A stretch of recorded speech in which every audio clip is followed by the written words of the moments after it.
우리나라 반려동물 인구는 천만 시대입니다. 키우는 사람과 안 키우는 사람들 간의 생각은 서로 다를 수 있습니다. 예를 들어서 반려견 놀이터를 혐오시설로 보느냐 아니냐의 차이만큼 클 수가 있겠죠. 결국 다 만들어 놓은 반려견 놀이터를 철거하는 일도 생겼습니다. 밀착카메라 김도훈 기자입니다. 지난달 26일 개장 예정이던 서울 서초구 반려견 전용 놀이터입니다. 그런데 제 뒤로 보시는 것처럼 지어진 지 열흘 만에 모두 철거된 상황인데요. 어떻게 된 사연인지 지금부터 한번 확인해 보겠습니다.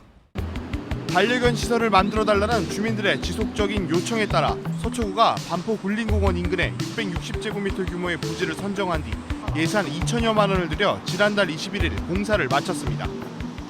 이 입구가 어디였던 거죠? 여기죠. 저기를 기준으로 해가지고 소형견, 대형견으로 구분해가지고. 텅 빈 공원 곳곳엔 반려견 놀이시설과 울타리를 철거하면서 흙을 메운 흔적만 남았습니다. 해당 지자체가 지역 내 첫 반려견 놀이터를 설치한다며 적극적인 홍보에 나섰지만 개장을 앞두고 근처 주민들의 반대 여론에 부딪혔습니다. 결국 활용도 해보지 못하고 철거됐습니다. 당초 배변 봉투 거리와 배변판이 있던 곳은 모두 치워지면서 이렇게 모래더미만 남아있는 상황이고요. 뒤쪽으로 와서 보실까요? 각종 반려견 놀이 공간이 있던 곳도 모두 치워지면서 거의 시설물 대부분이 남아있지 않은 상황입니다. 반려견 놀이터 설치를 반대하는 주민들은 최근 맹견에 사람이 물려 다치는 사고가 발생하면서 불안해하는 모습입니다. 아무래도 위험하죠. 여긴 주위에 아이들이 많잖아요. 개들이 다니니까 좀 안 좋아하지요. 학부모들은. 반면 반려견 놀이터 운영을 기다렸던 주민들은 실망스럽다는 반응입니다.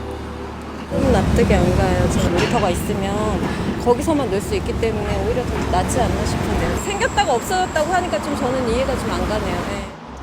해당 지자체는 민원 발생이 적은 부지를 골라 선정했지만 반대하는 주민들이 집단 항의 서한을 보내는 등 주민 사이의 갈등으로 번질 조짐을 보이자 철거를 결정할 수밖에 없었다고 말합니다.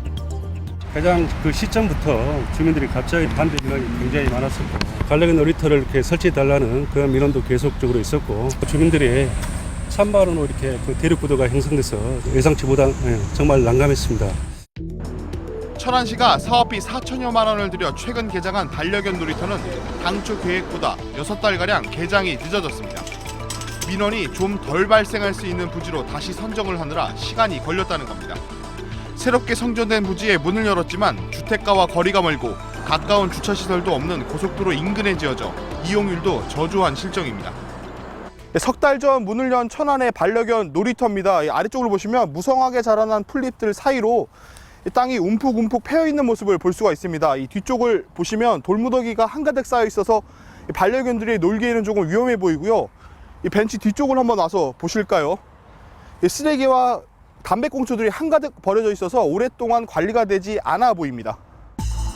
따로 시설을 관리하는 사람도 없어 곳곳엔 반려견 분변이 방치돼 있고 바닥엔 버섯까지 자라나 있어 문을 연 지 석 달밖에 되지 않았다고 보기 힘듭니다. 반려견 시설 설치를 놓고 찬반 갈등이 이어지는 동안 시설이 철거되거나 정작 이용객들의 외면을 받는 결과를 낳는다는 지적이 나옵니다. 주민들 간의 이해관계가 대립되면서 팽팽한 줄다리기가 이어지는 사이 주민들의 혈세도 낭비되고 있습니다. 밀착카메라 김도훈입니다.